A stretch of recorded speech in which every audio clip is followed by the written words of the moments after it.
पुरानी तस्वीरों में जो मुस्कान दिखती है वो वक्त की खामोशी में सबसे ऊंची सीख होती है। हर धुंधली रेखा एक किस्सा सुनाती है, बीते पल की वो खुशबू वापस बुलाती है। एक तस्वीर 100 जज्बात कह जाती है, वो हंसी जो अब बस यादों में रह जाती है। तस्वीर रुक गई पर लम्हे चल पड़े, दिल के किसी कोने में चुपचाप पल पड़े। Something like this we are going to see in today's class. Hello my rock stars, कैसे हो आप सब? I hope all you my lovelies are doing great and fine. तो जैसा हमने छोटा सा एक क्लिप देखा ना, जैसा मेरा इमोशन उसमें था, आई थिंक सिर्फ मेरा नहीं, ये आप सबका या हम सबका सेम ही रिएक्शन होता है जब हम पुराने पिक्चर्स देखते हैं या हमारे पुराने एल्बम्स को गो थ्रू करते हैं। हम अपने बचपन के पिक्चर्स देख रहे हो, चाहे हमारे पेरेंट्स के जवानी के दिन देख रहे हो, इट्स अ मिक्सचर इमोशन, मतलब it's a bag of emotions I would say. क्यों? हम अपने पिक्चर्स, कुछ बचपन के कुछ नॉटीनेस या कुछ क्रेजी फन वाले पिक्चर्स देखते तो हंसते रहते हैं उन मेमोरीज़ को सोच के। कभी अपने पेरेंट्स के पुराने दिनों के पिक्चर्स को देखे तो हम, स्पेशली मेरे साथ ये हुआ था जब मैंने अपने डैड के पुराने पिक्चर्स देखे थे। I was like damn, that is my dad, इतने handsome and charming, oh my God. तो वो मेरा रिएक्शन था। एंड ऐसे बहुत कुछ पिक्चर्स में होते हैं जिनको देख के कुछ अच्छी मेमोरीज याद आ जाती है, कुछ ऐसी मेमोरीज याद आती है जिससे आपको ऑलमोस्ट रोना आ जाता हो।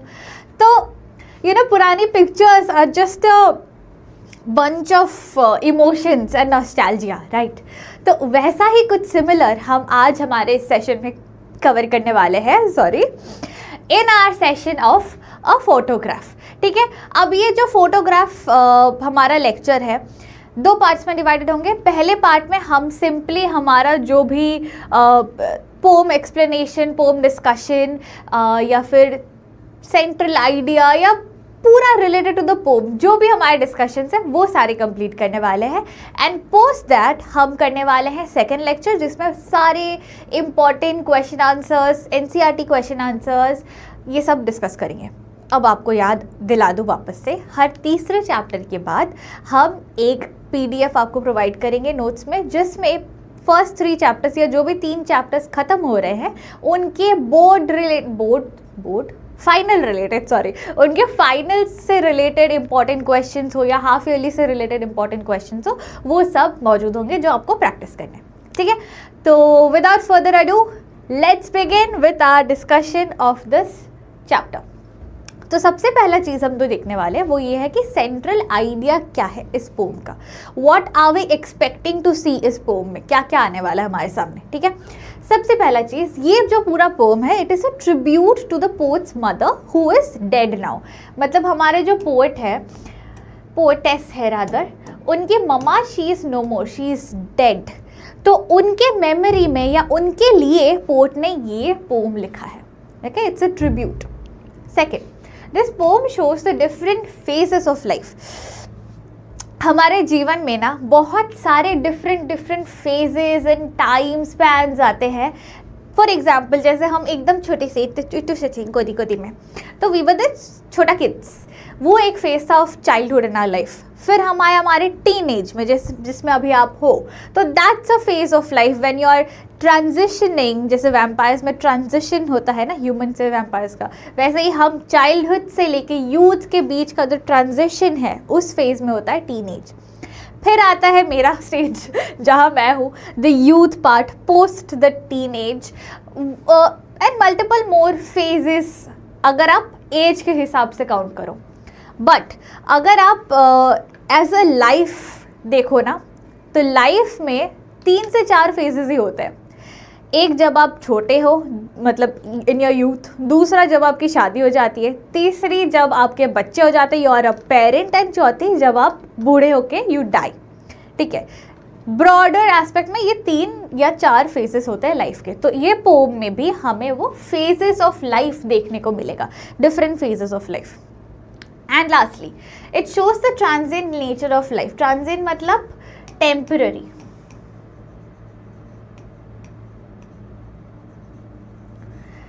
लाइफ या लिविंग बीइंग्स या मॉर्टल्स कितने टेम्पररी होते हैं, मॉर्टल्स के इर्द गिर्द के चीज़ें, एक्सेप्ट फॉर नेचर।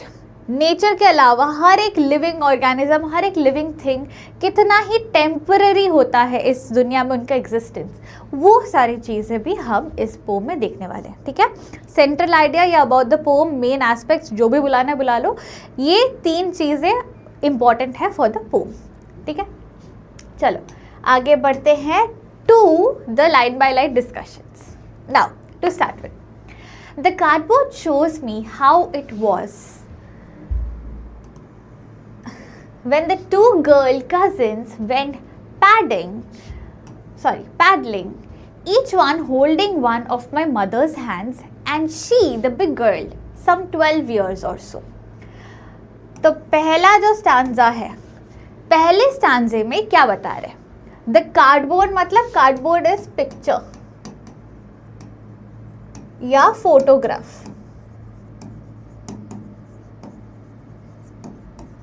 तो द फोटोग्राफ जो मतलब जो अभी पोर्ट देख रहे हैं, ठीक है, so the photograph what is it showing her? It shows me how it was when 2 girl cousin went paddling.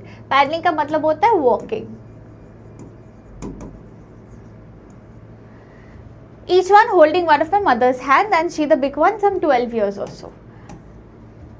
In short अगर मैं एक्सप्लेन करूं, इन शॉर्ट क्यों करना है, लॉन्ग टर्म बैच है, लंबे से अच्छे से एक्सप्लेन करते हैं।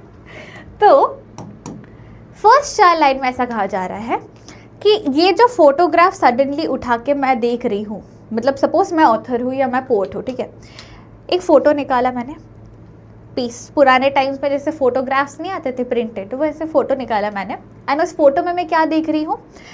3 लड़कियाँ हैं, जिसमें एक लड़की बीच में खड़ी है जो 12 साल की उम्र की है, 12-13 ऐसे कुछ है, तो 12 years old चीज़ से, जो कि सबसे बड़ी है 3 लड़कियों में से, और उस लड़की के दोनों साइड में 2 और लड़कियां हैं जो उनसे छोटी है, एंड तीनों हाथ पकड़ के ऐसे खड़े हैं, चल रहे थे तो खड़े, मतलब ऑलमोस्ट वॉकिंग टॉकिंग, जैसे एक कैंडिड फोटो नहीं होता ऐसे चलते हुए ऐसे करके आ गया, लेकिन एक हाथ में एक पर्सन, दूसरे हाथ में दूसरा पर्सन, और आप चल रहे हैं, walking and clicking a picture like that.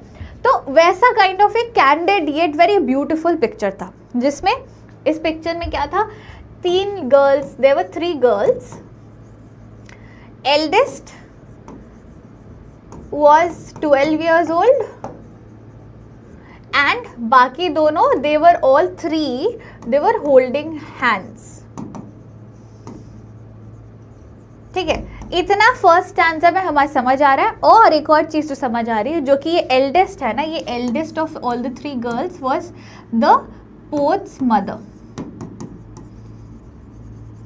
जो सबसे बड़ी लड़की थी इन तीनों में से, वो पोर्ट की मम्मी थी। तो हम किसका पिक्चर देख रहे हैं पहले ही समझ आ जाता है, फर्स्ट स्टैंजा में हम हमारे पोर्ट के मम्मा के बचपन के फोटोज़ को देख रहे थे कि पोर्ट की मम्मा अपने कज़न बहनों के साथ सी बीच में घूमने गई हुई है। ठीक है, आगे बढ़ते हैं। All 3 stood still to smile through their hair at the uncle with the camera. A sweet face, my mother's, that was before I was born. And the sea, which appears to have changed less, washed their terribly transient feet. तो सबसे पहला चीज़, 3 लड़कियां घूम रही थी बीच पे, सी बीच पे से चल रहे थे, paddling is walking through the beach. ठीक है, चलते चलते ऐसे वॉकिंग थ्रू द बीच क्यों बोल रही हूँ मैं, इज बिकॉज एक होता है ना पानी और बीच साइड दोनों का एक मिक्सिंग पार्ट आता है जहाँ पे पानी की लहरें आती रहती है, तो वो पार्ट से चल रहे हैं। ठीक है, एंड सडनली उनके मम्मा के जो अंकल थे, मतलब पोर्ट के मम्मा के uncle, he was standing with a camera, ऐसे पिक्चर रेडी। तो ये तो तीनों चलते चलते सडनली खड़े हो गए, एंड बीच साइड में है तो बहुत हवा चल रही है, तो ये ना ऐसे हेयर ऐसे मुंह पे आ रहा है, and they smiling through it. अभी तो मेरा ये नेचुरल नहीं है, but it's like the wind is falling and it's on their face and they are smiling and so happy. Imagine करो ना ऐसे अपने मम्मा के बचपन के फ़ोटो को with maybe their siblings, and वो बीच पे है, वो चल रहे हैं, बीच में हवा आ रही है, ऐसे फेस पे हेयर लहरा रहा है उनके, and they still smiling and enjoying in that picture. तो वो पूरा चीज़ इस फोटोग्राफ ने कैप्चर किया है, द एंटायर मोमेंट। ठीक है, तो all three stood still to smile through the hair, मतलब ऐसे बाल ऐसे फेस से जा रहा था हवा की वजह से, बट स्टिल उसमें भी वो स्माइल और वो खुशी दिख रही थी उनकी। At the uncle with the camera, जो अंकल कैमरा लेके से ready cheese, a sweet face my mother's. तो उन तीनों बहनों में से पहले she talks about the sweet face, जो कि पोर्ट के अपने मम्मा है, बीच में जो खड़ी है वो very pretty, very lovely looking, बहुत एक तो जवान young, second pretty and a sweet face that she called before I was born. तो ये पिक्चर कब की है? ऑब्वियस सी बात है, अगर पोर्ट की मम्मा 12 साल की है तो ऑब्वियसली वो एक ऐसा एज नहीं है जब वो ऑलरेडी बेबी डिलीवर कर चुकी होगी, she is herself a baby. तो ये उस टाइम का बात हो रहा है जब पोर्ट जन्मी ही नहीं थी, बहुत बहुत सालों पहले का बात।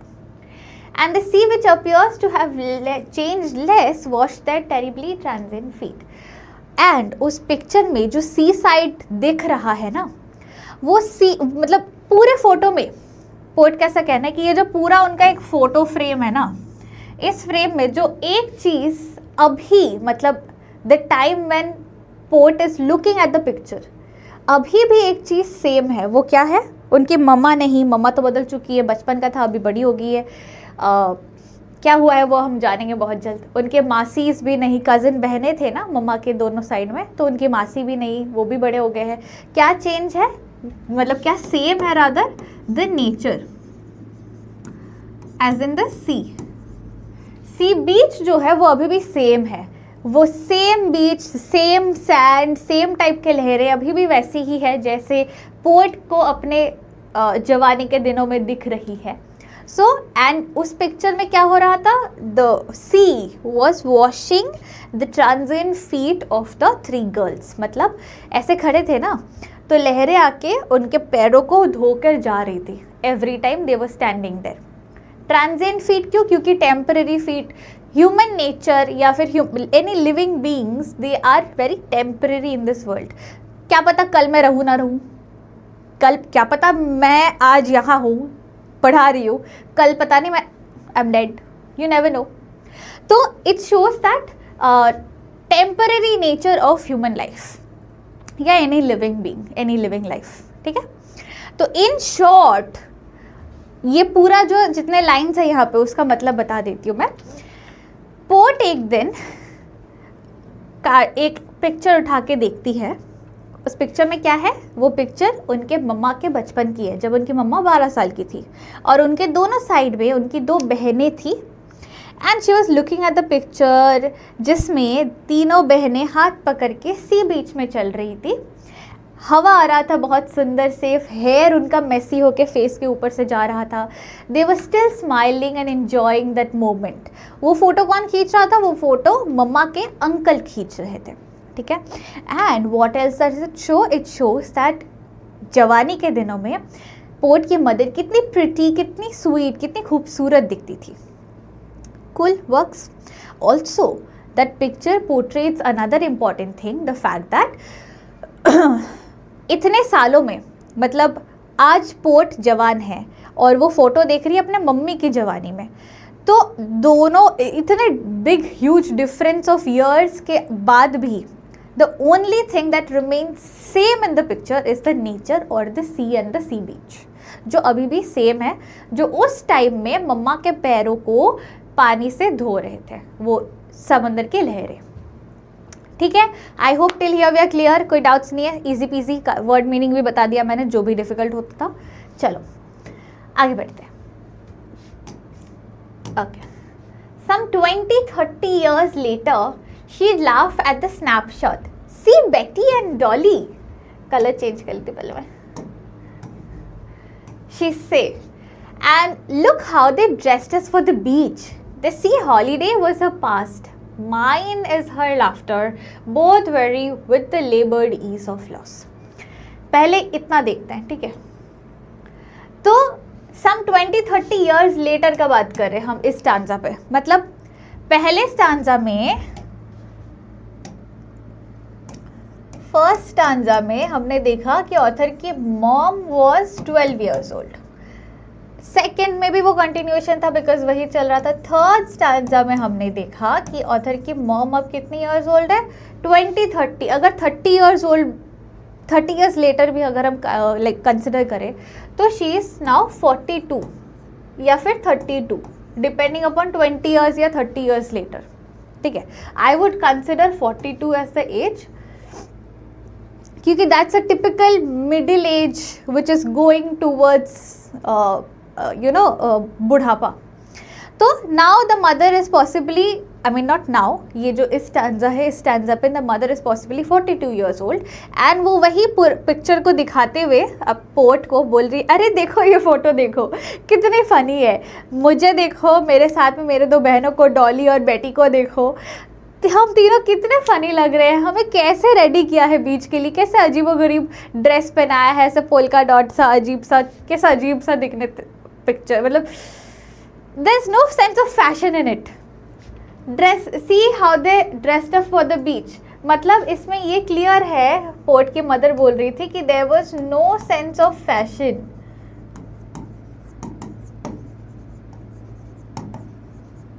किसमें सेंस ऑफ फैशन नहीं था? जो भी इन तीनों बहनों को रेडी करके बीच में भेज रहे थे ना, उनमें सेंस ऑफ फैशन नहीं था। क्यों?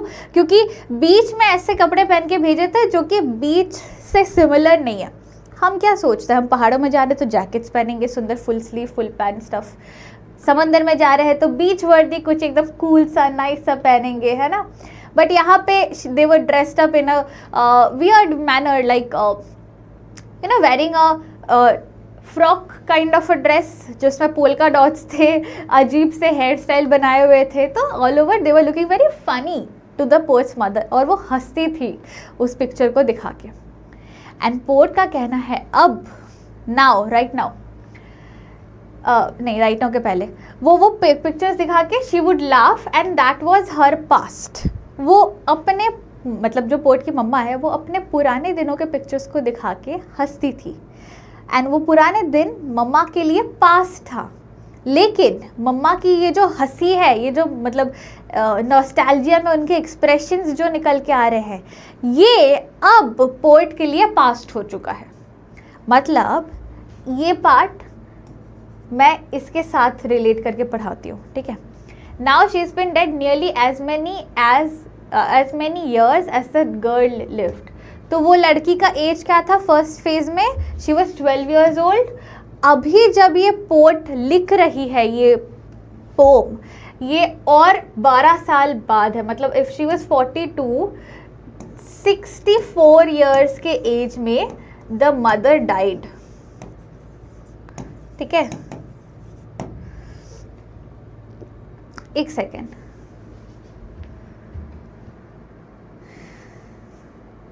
हाँ।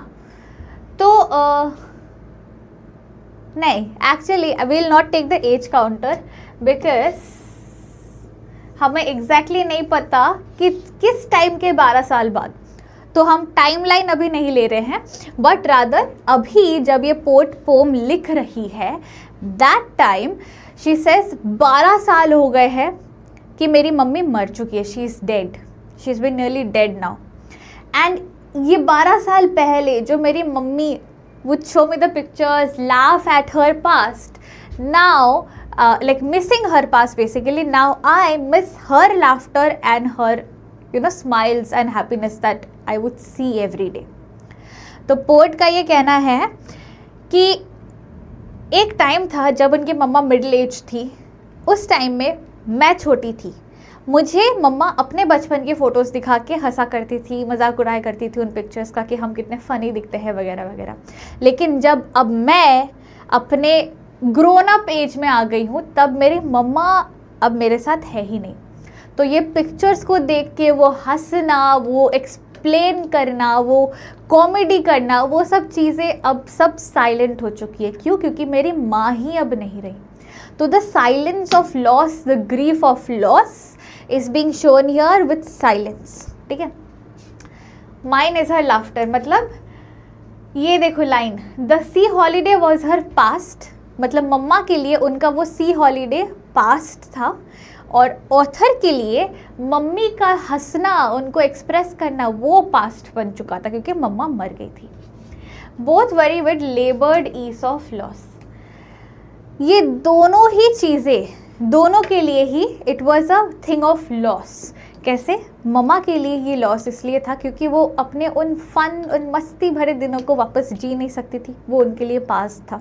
सिमिलरली पोएट के लिए वो अपने मम्मा को वापस दुनिया में लाके उनको वो फ़ोटो दिखा के वो हंसी मजाक के मोमेंट शेयर नहीं कर सकती थी। क्यों? क्योंकि अब पोएट के लिए उनके मम्मा का रहना एक पास था, उनकी मम्मा अब और नहीं है। तो फिर वही कंटिन्यूएशन है कि now she is been dead nearly as many years as that girl live, मतलब 12 साल हो गए मेरे मम्मा के डेथ को। And of this circumstance there is nothing to say at all, its silence silences. तो ये जो मेरा अभी सिचुएशन है ना, ये जो मेरा सर्कमस्टांस है कि मेरी मम्मा मेरे साथ नहीं है, there is nothing to say about it. मैं उस ग्रीफ से, उस लॉस से, उस लिमेंट से, उस ग्लूमी फेस से अभी तक नहीं निकल पाई हूँ कि मेरी मम्मा अब मेरे साथ नहीं है। एंड उनके जाने के बाद से जो एक साइलेंस बन गया है ना मेरे लाइफ में, वो साइलेंस सिर्फ मेरे घर पे ही नहीं, मेरे लाइफ में, मेरे हर एक एस्पेक्ट पे, मेरे ब्रेन में, हर जगह वो साइलेंस ही साइलेंस छा चुकी है। It's like I was happy and laughing as when my mother was alive. वो जब जिंदा थी मैं भी खुश थी, मम्मा भी खुश थी. We would laugh with each other, smile, share happiness and stuff. But now that she has gone, उनके साइड का लाफ्टर, स्माइल सब चला गया है, तो एक साइलेंस हो गया है. एंड उनके जाने से जो शांति, जो साइलेंस स्प्रेड हुई है, वो मुझ पे भी अफेक्ट कर गया है ना. Even I am silent till now. 12 साल हो गए हैं, फिर भी मेरी जो ग्रीफ या सेंस ऑफ लॉस है वो अभी भी प्रेजेंट है. ठीक है, that is all about the pome. अब मैंने समझा तो दिया है, but line by line explanation या की पॉइंट राइटिंग भी ज़रूरी है. तो आपके लिए की पॉइंट्स मैंने यहाँ पे प्रिपेयर किए हैं, जिनको अब आप कैसे नोट डाउन करोगे वो आप पे है. ठीक है, एक चीज़ जो मुझे बताना था, जो आपका होमवर्क नंबर 1 है,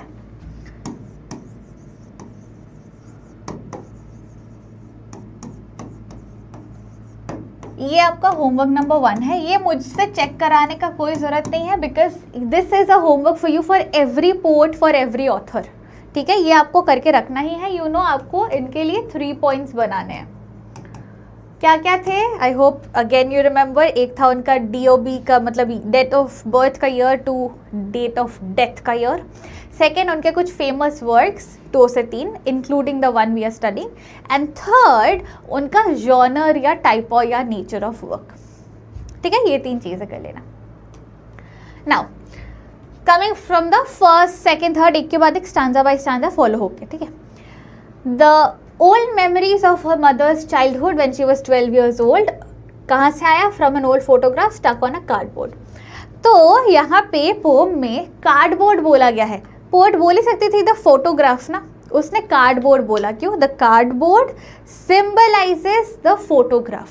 तो हम इसको एक अल्यूजन भी बोल सकते हैं. कैसे? अल्यूजन का मतलब क्या होता है? कोई किसी चीज़ या किसी के बारे में डायरेक्ट या इनडायरेक्ट रेफरेंस देना. तो यहाँ हमने कार्डबोर्ड बोल के एक इनडायरेक्ट रेफरेंस दिया है फोटोग्राफ को. ठीक है, तो कार्डबोर्ड यहाँ पे अल्यूजन है. नाउ एक दिन रैंडमली पोएट अपने मम्मा के फोटोज़ को देख रही थी, जैसे हमें याद है. तो old memories of her mother's childhood she was going through, किससे? एक फोटोग्राफ निकला था उससे. एंड उस फोटो में मम्मा उनकी 12 साल की थी. And she saw happy moments in that picture at the sea beach, जहाँ पे वो अपने बहनों के साथ गई हुई थी with 2 cousins, Betty and Dolly. The younger, both the cousins were younger to her, and they were walking barefoot on the beach. खाली पैर चल रहे थे बीच पे, समंदर पे. And they were holding each other's hand, जिसमें बीच में उनकी मम्मा थी 12 साल की और दोनों साइड में बाकी 2 बहनें थे, बेटी and Dolly. It was an old picture that they were going through, but it had happy memories in it. एकदम खुश खुश times and funny things also about the dressing of the 3 sisters and stuff. It showed how enjoyable and smiling childhood the poet's mother had. ठीक है, कितना खुश, कितना मज़ेदार, कितना इंजॉयबल चाइल्डहुड है कि उनकी मम्मा स्पेंड करती थी अपने यूथ के डेज में. Next, the 3 girls were smiling to the camera. ये सेकेंड स्टांजा का है.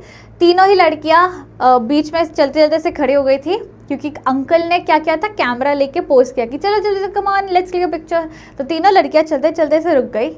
हवा आते उनके फेस पे पूरा हेयर आ गया. Windy weather, hair flying on their face, they were still smiling through that, and the poet explained how pretty and sweet her mother was looking in those pictures. ठीक है. Next, post that event, मतलब वो बचपन उनका वो उस time पे गुजरा, फिर वो बचपन उनका वहीं पे it's done and dusted. Things started changing. कैसे? वो बड़ी हुई, she got married. So you know, when you grow up and you get married, things change a lot. So things changed for her. After she got married, then she gave birth to a kid, जो कि हमारे poet है. तो धीरे धीरे धीरे it is being said as if जो happiness factor था उनके मम्मा के लाइफ में, वो धीरे धीरे धीरे धीरे चेंज होता गया. एक वो बचपन में एन्जॉयमेंट जो होता है हमारा, वो अलग ही होता है, क्रेजी लेवल में होता है ना. बट वो same kind of fun and enjoyment as you start growing up धीरे धीरे धीरे you don't get to enjoy those. जैसे अगर मैं अपना बात बोलूँ ना,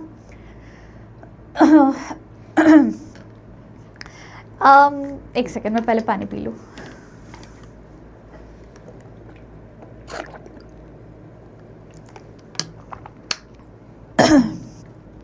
तो यू नो, मेरा fun and enjoyment was a little different.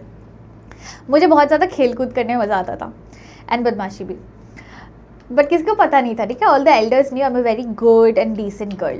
तो मेरा फन वॉज लाइक, हम क्वार्टर्स में रहते थे, गवर्नमेंट क्वार्टर्स में, because of my dad's job. और हम जैसे 7-10 लड़के लड़कियाँ मिलके खेलते थे एक साथ. ठीक है, and this is I am talking about till I was in class 4. उसके बाद मैं शिफ्ट हो गई थी वहाँ से.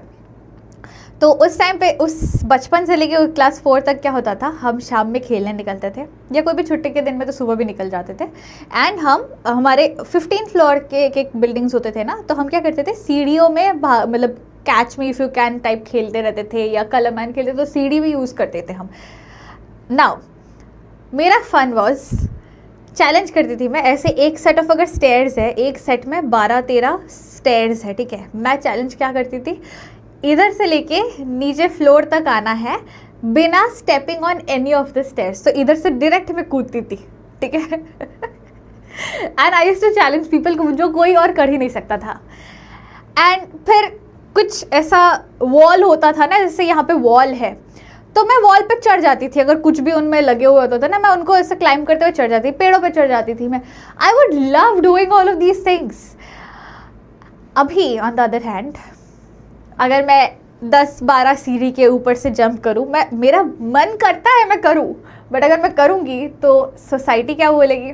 अगर मैं ऐसे पेड़ पे चढ़ गई, वॉल पे चढ़ गई, तो लोग बोलेंगे देखो पागल आ गई है ना, दिमाग ख़राब है इसका. तो even if you want to enjoy your childhood in your youth या later phases of your life, you can't. आपका हैप्पीनेस या स्माइल, वो फैक्टर धीरे धीरे धीरे धीरे चेंज होता रहता है. तो this was the turning point for a mother also.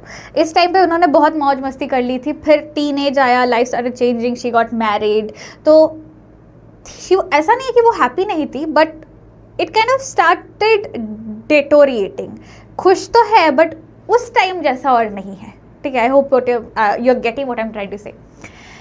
And she grew up, gave birth, and now she is dead. जिस टाइम पे पोट ये कहानी, ये पोम लिख रही है, that time the poet's mother is now dead. तो it kind of shows the phases of her life. बचपन, फिर शादी हो गया, पोट जन्म, पोएट का बर्थ हो गया, पोएट के बचपन का, पोएट के यूथ का, kind of shows through the phases. It also shows us that in the world there's nothing permanent for mortals. जितने भी मॉर्टल्स है या लिविंग बींग्स है दुनिया में, उनका लाइफ बहुत टेम्परेरी है. आप चींटियों का या कॉकरोचेस का सोचो ना, सब मतलब जैसे ही दिख जाते हैं लोग ऐसे चप्पल उठा के फेंको, मारो. It's so temporary. Similarly human life also, हमारे पास कोई गारंटी नहीं है हम कब तक है कब तक नहीं. तो जैसे मेरा फंडा हमेशा होता है ना, 1 day at a time, एक एक दिन जीना सीखो. Enjoy as much as you can till you have the moment. Because आज एक बार चला गया ना, तो आज जो आप इन्जॉय कर सकते थे वो आप कल नहीं कर पाओगे. तो enjoy every moment, every day. Do things that gives happiness to your heart, genuine happiness. तो यहाँ पे भी it says things are not at all permanent, it's very temporary, and what remains as a permanent thing in the world is only the nature, या इस pome के लिए the sea beach. वही सिर्फ सेम है, it's permanent, it's going to stay as it is. वो picture में भी जैसा है, सालों बाद जब पोर्ट बड़ी हो गई तब भी वैसा ही है. आगे आते. Some 20-30 years later, the poet's mother would still laugh nostalgically looking at the pictures कि देखो हम तीनों को कैसे कपड़े पहना दिए थे, हम कैसे फनी लग रहे थे. And the mother would comment at the photos about the dress and their hair and make fun of the पुराने दिन के pictures and nostalgically reminisce those happy days. लेकिन the mother's smile and past memories were a thing of past. Now she is dead. ये जो है मैंने box में रखा है. This is an important thing. क्या बता रहे? दोनों ही चीज़ों में, दोनों ही फैक्टर्स में something will not come back. It's a thing of loss. क्या खोया है? पहले देखते हैं पोर्ट के मम्मा ने क्या खोया है. पोर्ट मदर के लिए what is the sense of loss? Memories of the past. जब वो छोटी थी, जब वो जवान थी, उनके जो मेमोरीज थे, वो सब चीज़ें, memories of past are a thing of loss for her. कि ये दिन, ये मस्ती, ये दोस्ती वापस नहीं आएगी. This was a sense of loss for her and it won't come back. Similarly for the poet, what was the sense of loss? Her mother and her mother's laughter. Poet के लिए अभी लॉस क्या है? कि उनकी मम्मा ही नहीं है, उनकी हंसी, उनकी बात, ये सब कुछ गूंजती नहीं है. She is no more. तो दोनों के लिए ही देर इज समथिंग और the other which shows a sense of loss which is again an element of world. दुनिया में loss is something that is inevitable. हर एक इंसान को लॉस फेस करना पड़ता है. ठीक है, सॉरी, आगे बढ़ते हैं. Lastly, in the last stanza, we see that 12 years to mother's death. It has been already 12 years to mother's death. लेकिन पोर्ट उस चीज़ से ओवरकम या मूव ऑन अभी भी नहीं कर पा रही है.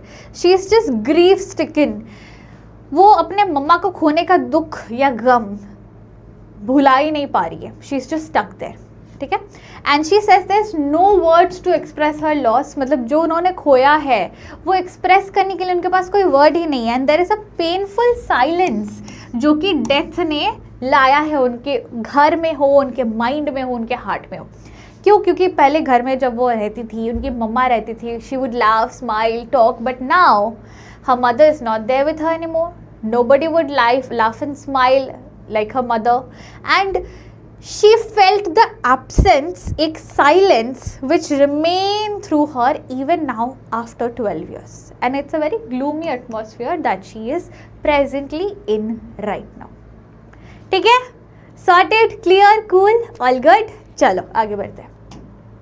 Now we'll talk about the three stanza नहीं, rather मतलब 4 स्टांजा है, बट हमें दिखाया गया कि 3 है. ठीक है, एक मोटा वाला, एक बीच का, एक छोटा सा. तो हम उस वे में अगर 3 स्टांजा पकड़े तो उन 3 स्टांजास का एग्जैक्ट एक्सप्लेनेशन क्या है, व्हाट इज इट शोइंग. तो the 3 stanza shows 3 time frames या फेजेस ऑफ लाइफ. ठीक है, तीनों स्टांजा 3 फेजेस ऑफ लाइफ को दिखाते हैं. पहला फेज क्या है? जब मम्मा 12 साल की थी. She was sweet, innocent, pretty, है ना, and she was enjoying her life with her cousins on the beach, and that was before port was born. तो दैट्स अ फेज 1. फेज 2 कौन सा है? जब मम्मा मिडिल एज की थी, पोर्ट अपने बचपन में थी, मतलब poet was in her childhood days, and she would laugh at her old pictures and as their appearance was very funny.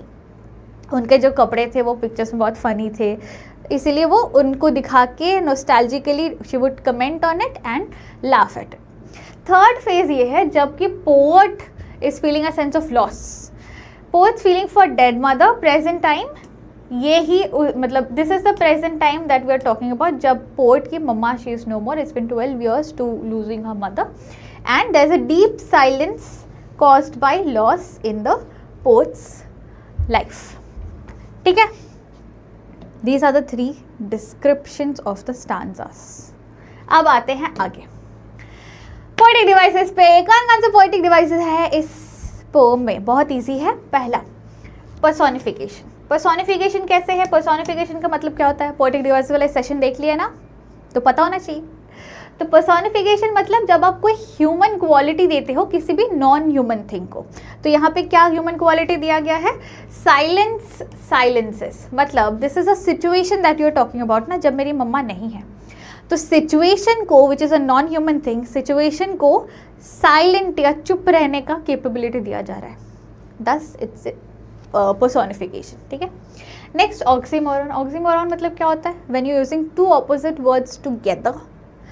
क्या है? लेबर्ड ईज। लेबर्ड ईज मतलब, लेबर्ड मतलब क्या होता है? बहुत मुश्किल से कोई आप काम करो, जैसे कि हमारे लेबरर्स नहीं होते हैं, ब्रिक सीमेंट उठा के लेके जा रहे हैं सिर पे, कंधे पे, ऐसे वैसे बहुत हार्ड वर्क कर रहे हैं। ईज मतलब क्या है? बहुत कंफर्टेबली कोई काम करो, आराम से, चिल वे में। तो 2 एकदम ऑपोजिट वर्ड्स को एक साथ यूज़ किया गया यहाँ पे। ठीक है, नेक्स्ट अल्यूजन। अल्यूजन क्या होता है? ये मैंने पहले ही बता दिया है।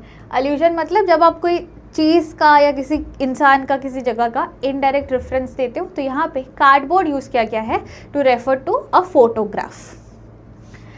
एलिटरेशन, ये हमें पता है, इनिशियल कॉन्सोनेंट साउंड रिपीटिंग। तो कैसा है यहाँ पे? Stood still to smile, SSS repeating in the beginning. And lastly transfer epithet मतलब क्या होता है? किसी नाउन को एक एडजेक्टिव देना टू एक्सप्लेन इट्स क्वालिटी। तो ट्रांजिएंट फीट, पैरों को क्वालिटी किस चीज़ की दी गई है? ट्रांजिएंट की, मतलब टेम्पररी होने की, as a human life is temporary, ये दिखा रहे हैं। ठीक है, क्लियर, सॉर्टेड, ऑल गुड। चलो, तो पोम का डिक्शन पोम का explanation is all done and sorted. मिलेंगे हमारे नेक्स्ट लेक्चर में, जो इसका ही क्वेश्चन आंसर सॉल्विंग होने वाला है। तो till the time we meet again, stay smiling and happy. Signing off your teacher Magnolia, and how can I not do this? Lots of love to all of you.